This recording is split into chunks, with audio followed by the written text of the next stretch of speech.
নমস্কার আমার বন্ধুরা। আমি এতদিন আসতে পারিনি, আমার মাটা খুব অসুস্থ ছিল। কারোর কথায় আমার মতো আবেগপ্রবণ, আমি আবেগপ্রবণ বিদ্যা ছেড়ে দিয়েছি। মানে সেন্ট্রাল নার্ভাস সিস্টেমের অসুখ হয়ে আমি অনেক কিছু অভিজ্ঞতা লাভ করার পরে এইসব আর আমার কিছুতেই কিছু যায় আসে না। এখন আমি সুস্থ হওয়ার জন্য পাগল। জানি এই অসুখটা পুরোপুরি রিকভারি হওয়ার নয়। আমার এক্সারসাইজ, আমার খাওয়া দাওয়া, আমার মেন্টালিটি সব কিছু মিক্সড আপে আমি হয়তো লাইফ টাইম সুস্থ থাকতে পারি। আমি এটা ফিল করেছি, ঠিক আছে। তারপরে আমার বাগান চাষের প্রতি প্রেম সব কিছু মিলে, আর থ্যাঙ্কস হাসি, যে এটা দেখে ও খুবই অনুপ্রাণিত হয়েছে।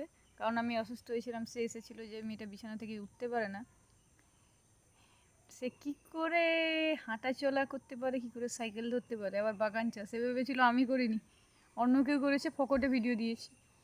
আজকে খুবই দুঃখের সহিত জানাচ্ছি যে লাউ ডাঁটা নিয়ে এত বড় স্বপ্ন দেখছিলাম যে আমার ঔষধের টাকার জোগান সে দিয়ে দিবে, ঠিক আছে। কিন্তু ব্যাপারটা হলো এই, বলছে বাল ইয়ে দুঃখিত খুবই, এই বাস্তুই তোর অফ সাইড। যেরকম আমি ছিলাম অচ্ছুত, এই বাস্তু অচ্ছুত, সেই জন্য লাউ গাছ আর বৃদ্ধি হচ্ছে না। এত সার পড়েছে, বৃদ্ধি আর হচ্ছে না।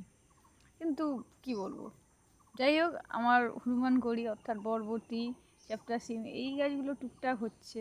এক দুবার শাক টাক খেয়েছি, অস্বীকার করবো না, ঠিক আছে।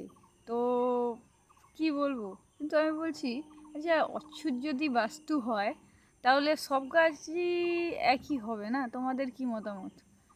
মানে আমি চাষের ধারে পাশে ছিলাম না বলে কোনো দিন এই অবস্থা, যে আমাকে এই কথা বলে দিচ্ছে অচ্ছুত। আমি জানতাম আমি অচ্ছুত, কারণ আমি হ্যান্ডিক্যাপ, আমার এত বড় অসুখ হয়েছে, বিরল অসুখ, এটা আমি জানি।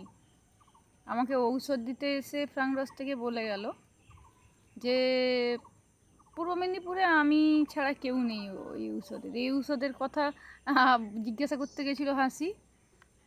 বলছে সুমিত্রা ম্যাডাম, মানে বলছে তুই তো ম্যাডাম হয়ে গেছু রে, হ্যাঁ তোর অসুখের জন্য। বলছি হ্যাঁ, যে বিছানায় পড়েছিল সে জানে সে কত বড় ম্যাডাম, ঠিক আছে। মিস ইউ, সবাইকেই মিস করি আমি, আমার বন্ধুদের। আর একটা কথা বলি তোমাদের, মায়ের পরে যদি কারু স্থান, সেটা হলো গিয়ে বন্ধুদের।